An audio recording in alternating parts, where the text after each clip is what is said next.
Maître Alice, comme dans cette vidéo, déclare qu'elle ne peut pas voter quelqu'un qui ne peut pas dépénaliser l'homosexualité. Est-ce que vous avez compris ça?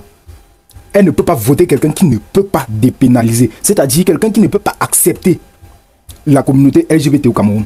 Vous comprenez ça? Alors, je vais vous mettre la vidéo, vous allez écouter ce qu'elle a dit. Parce que quand je parle, vous avez l'impression que moi j'ai inventé les choses. Écoutez très attentivement jusqu'à la fin. Vous allez comprendre ce qu'elle-même a déclaré dans la vidéo.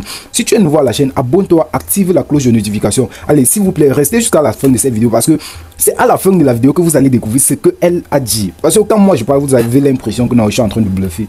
Alors, écoutez cette vidéo. Allez. On ne les blâme pas. On ne leur dit pas qu'ils ne doivent pas faire la politique. Mais quand le messager qu'est l'Église traduit les messages des populations complètement écrasées par l'oppression actuellement, telle qu'ils ressentent ça, ça pose des problèmes.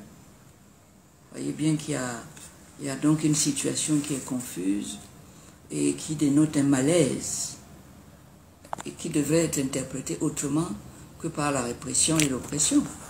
Le président devrait se dire, ah, mes gens souffrent, c'est quand même mes électeurs, ils vont encore m'élire bientôt, je dois écouter et apporter des solutions. Non, on apporte l'oppression et la répression. Tout le monde note ça. Et voilà.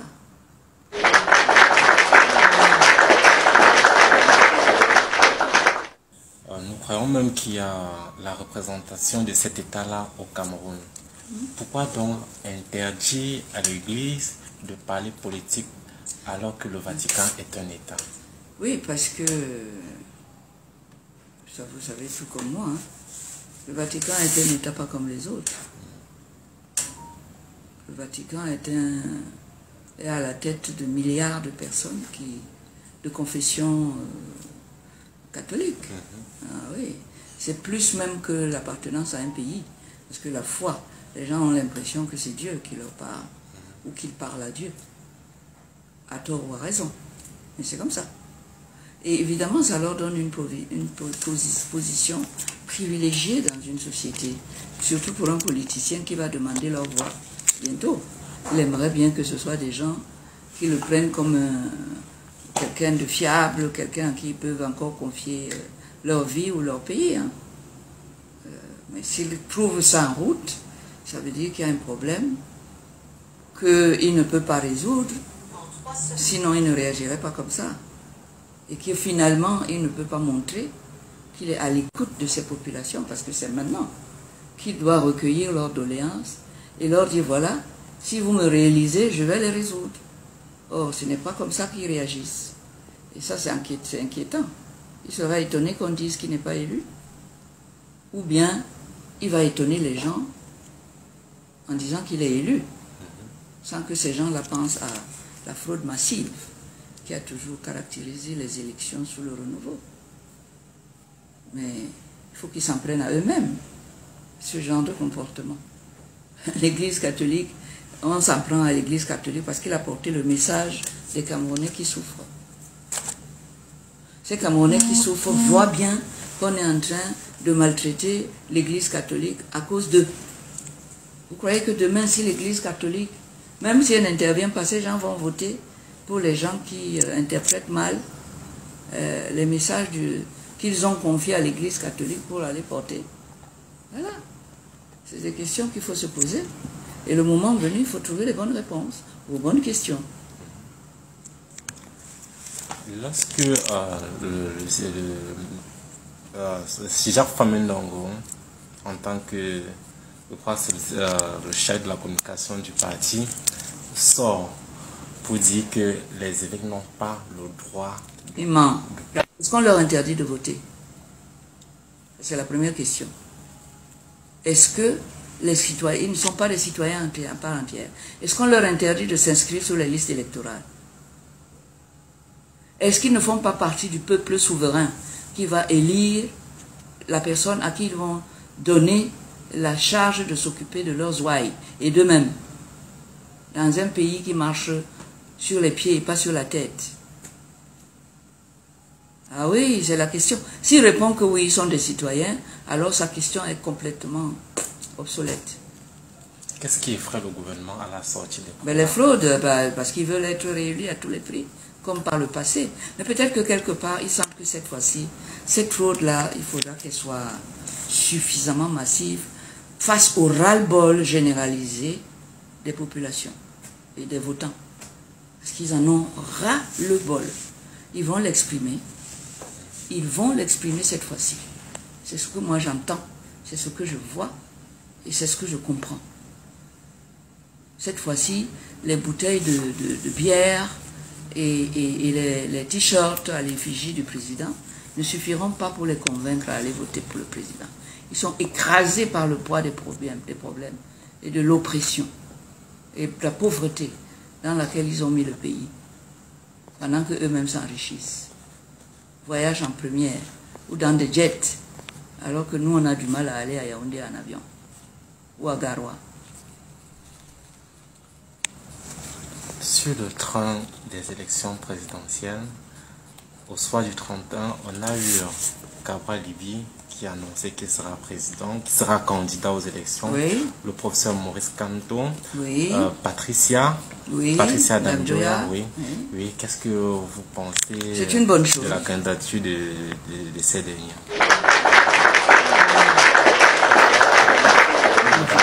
Et le professeur. Au moins, les Camerounais vont avoir une alternative, des alternatives crédibles pour choisir leur président. Voilà. Bravo. Ils vont faire leur campagne. Je suis sûr qu'ils vont convaincre beaucoup de Camerounais qui aspirent tellement au changement de voter pour eux comme étant des représentants du changement qu'ils sont. Voilà. Maître Alice, on annonce une difficulté en ce qui concerne l'acceptation de la candidature d'un potentiel candidat de l'opposition, Maurice Kamto. Qu'est-ce qui pourra empêcher Maurice Kamto de se présenter comme les gens le disent si bien? Maurice Kamto dérange. Qui est-ce que Maurice dérange? Il dérange le parti au pouvoir et puis il dérange le président Biya. On l'a vu dans les dernières élections. Ah oui, on l'a vu. Il a fait une campagne extraordinaire, il a secoué beaucoup de gens, il a effrayé le parti au pouvoir. Surtout qu'au fur et à mesure qu'on avance, le parti au pouvoir perd des points. Parce que, oui, il est écrasé par le poids de la durée au pouvoir, l'usure du pouvoir, l'âge du président, et puis la situation catastrophique et désastreuse que vivent les Camerounais aujourd'hui. Ça, c'est pas facile à assumer un tel bilan. Maurice Kamto n'a pas de bilan de ce style-là. Et comme il voit ce qu'il avait fait la dernière fois, il faut absolument qu'on l'écrase un peu pour qu'il ne dérange plus. Et là, c'est la machine de fraude qu'on va mettre en marche. Cette fraude-là, non seulement ils la font d'habitude très bien, mais maintenant, ils vont faire en sorte que tous les moyens seront bons pour écraser l'électorat de Maurice Kamto. Il y a beaucoup de candidats à l'opposition, mais pourquoi un seul candidat fait autant peur? Parce qu'il était numéro 2. C'est lui qui était juste derrière le challenger. Mais le SDF a été plusieurs fois numéro 2, mais oui, il n'a jamais... mais les temps ont changé. Il était numéro 2, mais c'était un anglophone. On jouait beaucoup là-dessus. Un anglophone, bon, on jouait beaucoup là-dessus. Il n'était pas question qu'on laisse un anglophone à passer à la place du président, alors que c'est tout à fait normal. Pourquoi pas un anglophone? On a dirigé, nous les francophones, on a dirigé pendant des années et des années et des décennies. Pourquoi est-ce qu'un anglophone ne serait pas candidat aujourd'hui? Il était très populaire, tout le monde le sait. Il a donc menacé le pouvoir. Hein? Maintenant, après, c'était que Kamto n'est pas anglophone, mais lui aussi a menacé. Il a montré qu'il était capable de mobiliser énormément de personnes, de votants autour de sa personne. Oui. Voilà. Donc ils ont noté ça et ça, ils les combattent. Et même le troisième, puisqu'ils ont fait la même chose à Cabral. Hein. À Cabral aussi, on l'a à l'œil. Il peut faire mal. Ok. Maîtresse, avant de continuer, on va revenir sur Cabral et la question anglophone. On a deux panélistes qui sont arrivés. Alice, le nom, je ne parviens pas à voir ici. Oh, le nom est vraiment compliqué. Hein? Anazue, vous pouvez ouvrir votre micro. Et après, on prend, je suis TF. Bonjour, c'est Anassou. Bonjour maître.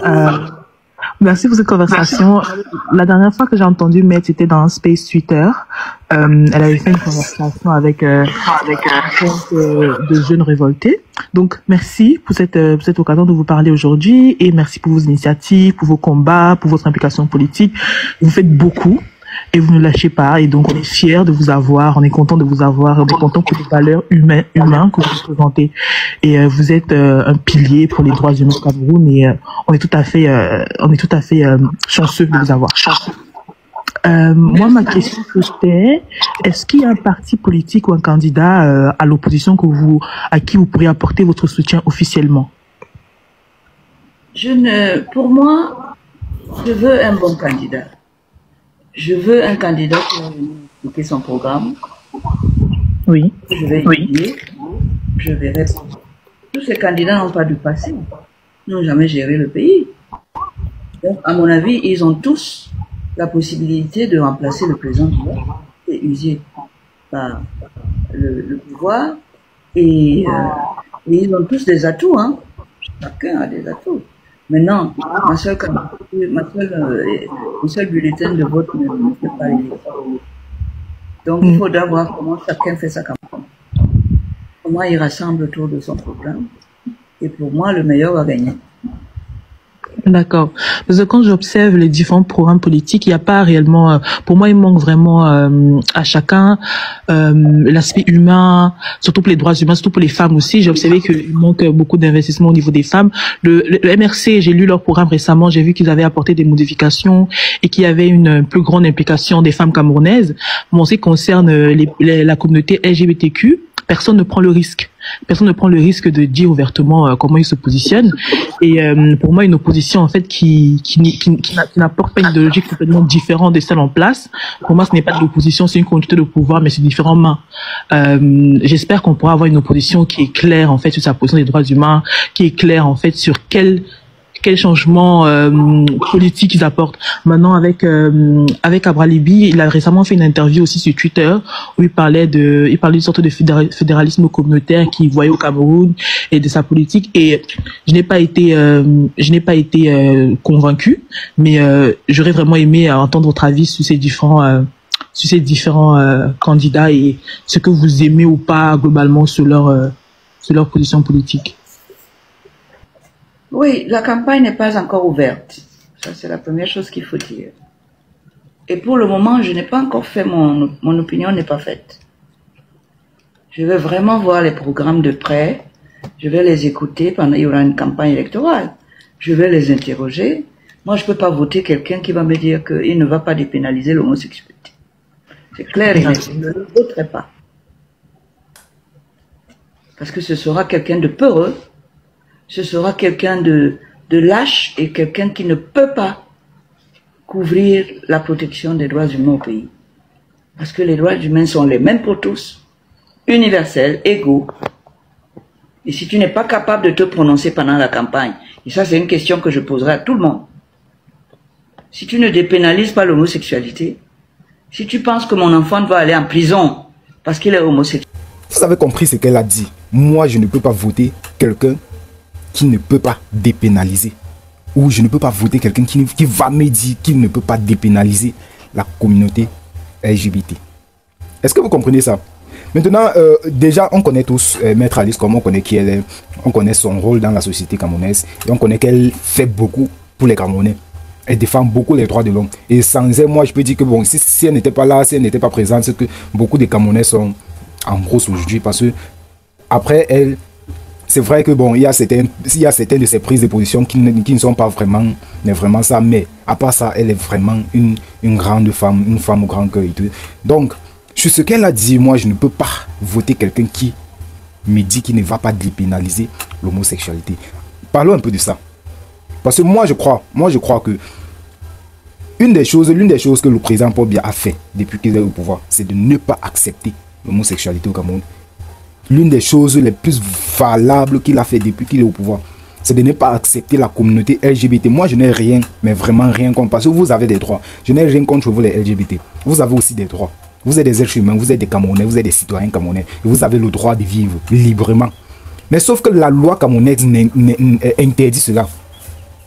La loi camerounaise ne vous permet pas, en fait, d'exercer ça au sein du territoire camerounais.